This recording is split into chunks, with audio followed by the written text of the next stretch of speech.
புதுச்சேரி வானொலி நிலைய செய்திப் பிரிவு வழங்கும் செய்தி மலர்.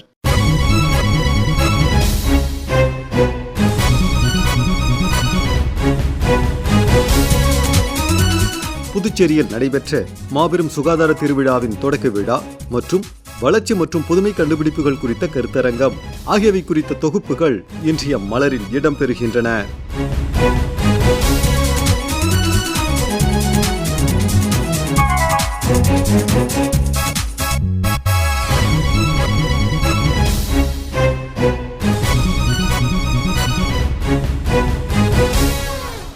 புதுச்சேரி சுகாதாரத்துறை சார்பில் கருவடிக்குப்பத்தில் உள்ள காமராஜர் மணிமண்டபத்தில் மாபெரும் சுகாதார திருவிழா நடைபெற்று வருகிறது. இதன் தொடக்க விழா நேற்று முன்தினம் நடைபெற்றது. இதில் துணைநிலை ஆளுநர் திரு கைலாஷ்நாதன் கலந்து கொண்டு 3 நாட்கள் நடைபெறும் சுகாதார திருவிழாவை தொடக்கி வைத்தார். அப்போது சிறப்புரையாற்றிய அவர், உலக சுகாதார அமைப்பு 3 விதமான வளர்ச்சி இலக்குகளை முன்வைக்கிறது. 1, 2030க்குள் வறுமையை ஒழிப்பது. 2, 2030க்குள் பசியையும் ஊட்டச்சத்து குறைபாட்டையும் ஒழிப்பது.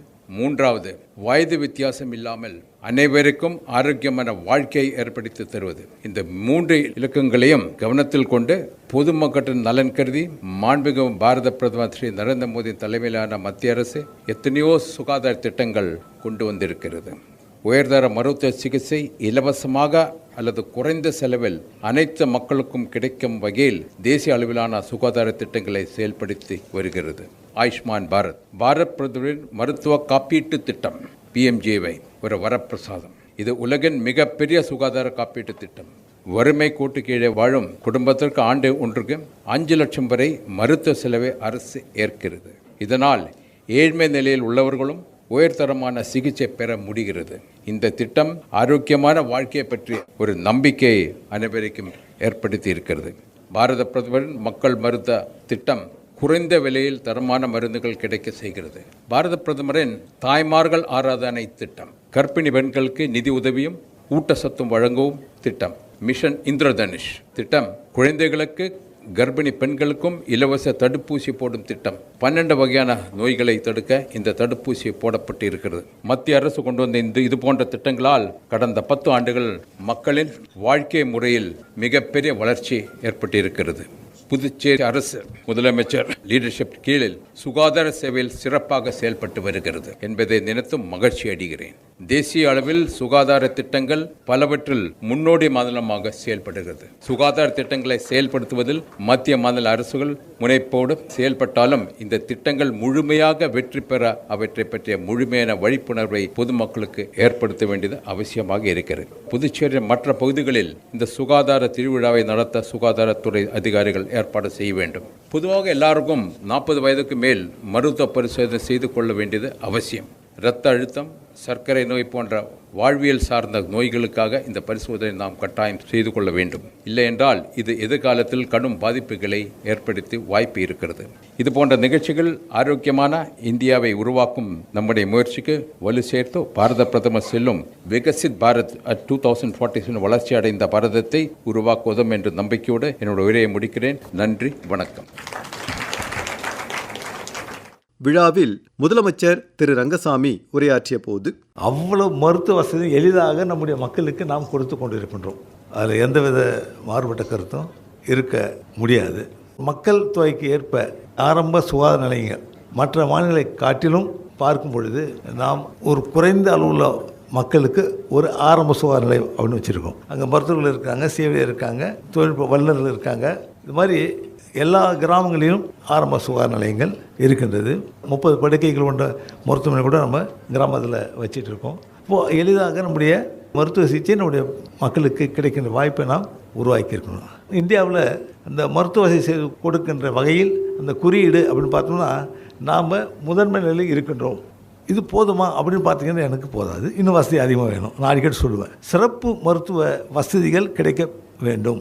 நம்ம சென்னைக்கு சென்று ஒரு சிறப்பு மருத்துவத்தை பெற வேண்டுமா என்ற ஒரு நிலை இல்லாமல் புதுச்சேரியிலே அந்த மருத்துவ வசதி கிடைக்கின்ற என்ற ஒரு நிலை உருவாக்கப்பட வேண்டும். மக்களுக்கு ஒரு நம்பிக்கை. சில நேரத்தில் சென்னைக்கு போனால் தான் சிறப்பு மருத்துவ வசதி கொடுத்தா தான் நம்ம சரியாக நினைப்பு இல்லை.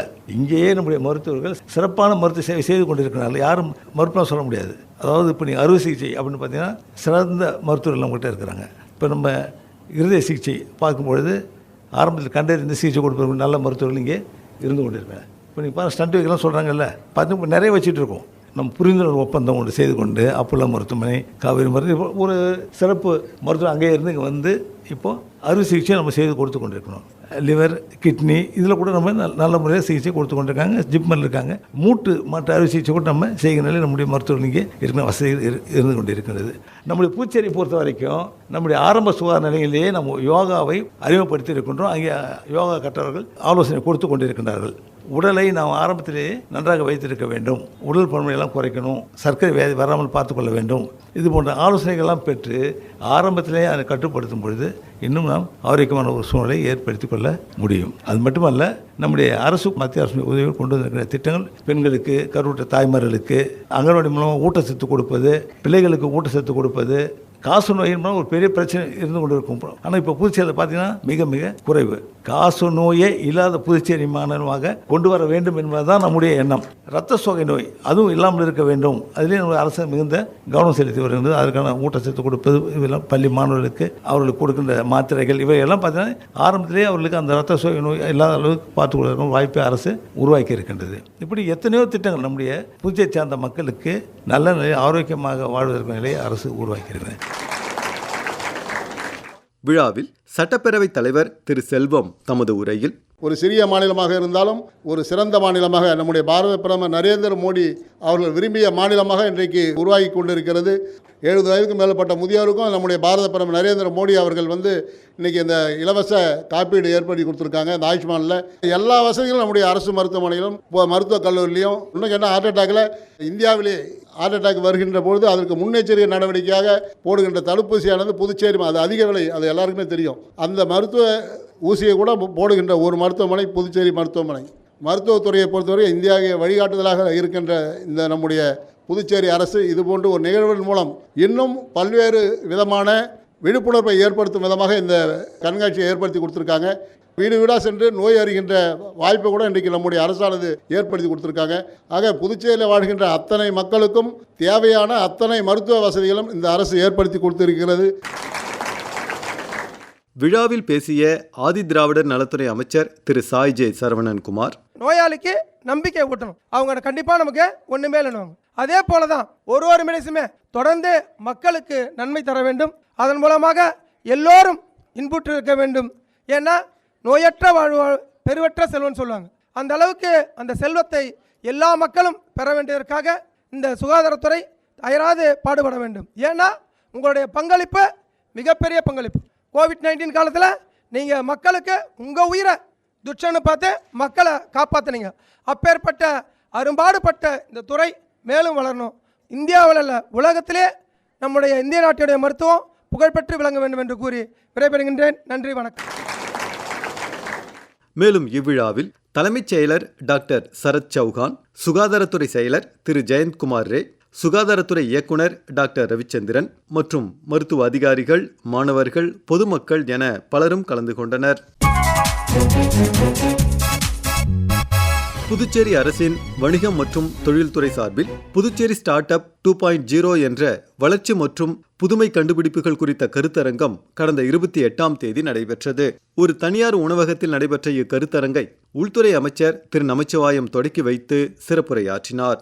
அப்போது நம்முடைய பள்ளி கல்வித்துறையின் மூலமாக சயின்ஸ் எக்ஸிபிஷன்லாம் நிறைய நடத்துவோம். ஒவ்வொரு ஆண்டும் நடத்துவதற்கும் அப்படி நடத்துகிற பொழுது பார்க்கணும், நம்முடைய பள்ளி மாணவ மாணவிகள் சின்ன சின்ன பிள்ளைங்க தங்களுடைய கண்டுபிடிப்புகளை அந்த சயின்ஸ் எக்ஸிபிஷன்ல காட்சிப்படுத்தியதை பார்க்கின்ற பொழுது இன்றைக்கு இன்றைய கால சூழலுக்கு ஏற்ப அவருடைய கண்டுபிடிப்புகள் அவர்கள் உருவாக்கியதை நாம் பார்க்க முடிந்தது. எந்த அளவிற்கு இன்றைக்கு நம்முடைய பிள்ளைகளுடைய சிந்தனை, அறிவுத்திறன் மேம்பட்டிருக்கின்றது என்பதை நம்மால் உணர முடிகின்றது. அப்படி இன்றைக்கு ஆரம்ப கல்வியிலே இருக்கின்ற பிள்ளைகள் இந்த அளவிற்கு தங்களுடைய கண்டுபிடிப்பை அவர்கள் வெளிப்படுத்தியிருக்கின்றார்கள் என்று பார்க்கின்ற பொழுது நாம் கல்லூரியிலே படிக்கின்ற மாணவ மாணவிகள் எந்த அளவிற்கு அவருடைய கண்டுபிடிப்புகளை, அவர்களுக்கு தெரிந்தவற்றை, அவருடைய சிந்தனை, அவருடைய செயலாக்கத்தை நாம் இந்த நாட்டிற்காக, நம்முடைய மாநிலத்திற்காக கொடுக்க முடியும் என்பதை நம்மால் உணர முடிகின்றது. அப்படிப்பட்ட நிலையிலேதான் இதை போன்ற ஸ்டார்ட் அப்ஸ்களை உருவாக்கி அதன் மூலமாக நாம் நம்மால் நம்முடைய வேலையை உருவாக்க முடியும். நாம் நம் மூலமாக நாம் பலருக்கு வேலை வாய்ப்பை கொடுக்கின்றவர்களாக நாம் நம்மை தயார்படுத்திக் கொள்ள வேண்டும். அப்படிப்பட்ட ஒரு சிந்தனை நம்முடைய பிள்ளைகளுக்கு வர வேண்டும். அதான் நீங்க பாத்தீங்கன்னா இன்னைக்கு ஸ்டார்ட் அப்ஸ் பாத்தீங்கன்னா நம்முடைய புதுவை அரசாங்கம் பல்வேறு நடவடிக்கைகளை இன்றைக்கு எடுத்து வருகின்றோம். சிறப்பு பொருளாதார மண்டலம் என்று சொல்லி கிட்டத்தட்ட ஒரு 10-15 ஆண்டுக்கு முன்னாடி லேண்ட் அக்விசிஷன் சேதாரப்படல பண்ணோம். இன்னைக்கு வரைக்கும் செயல்பாட்டுக்கு வந்து நான் சொன்னா ஒன்றும் வரல. நம்முடைய அரசாங்கம் அதை தொடர்ந்து முயற்சி செய்து இன்றைக்கு மத்திய அரசினுடைய ஒப்புதல் பெற்று அந்த திட்டமானது இன்றைக்கு வெகு விரைவாக செயல்பாட்டுக்கு வர இருக்கின்றது. ஜூன் ஜூலைக்குள்ள அந்த திட்டம் செயல்பாட்டுக்கு வருகின்ற பொழுது அதுல நம்ம என்ன பண்ணிருக்கோம், நம்முடைய திட்டத்தின் அடிப்படையில் ஸ்டார்ட் அப்ஸ்க்குன்னு தனியா ஒரு செக்டாரை உருவாக்கி கொடுக்க வேண்டும் என்று அவர்களுக்கு அதிகாரிகளுக்கு உத்தரவிடப்பட்டு அதற்கான திட்டமும் தயார் செய்யப்பட்டு அது அரசுடைய ஒப்புதலுக்காக அனுப்பப்பட்டிருக்கின்றது. மேலும் இவ்விழாவில் அரசு செயலர் திரு ஜவஹர், வங்கி அதிகாரிகள், இளம் தொழில் முனைவோர் என பலரும் கலந்து கொண்டனர்.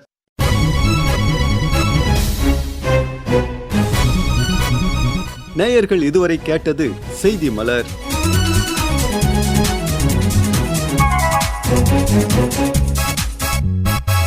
அமைப்பு பிபின் எஸ் நாத்.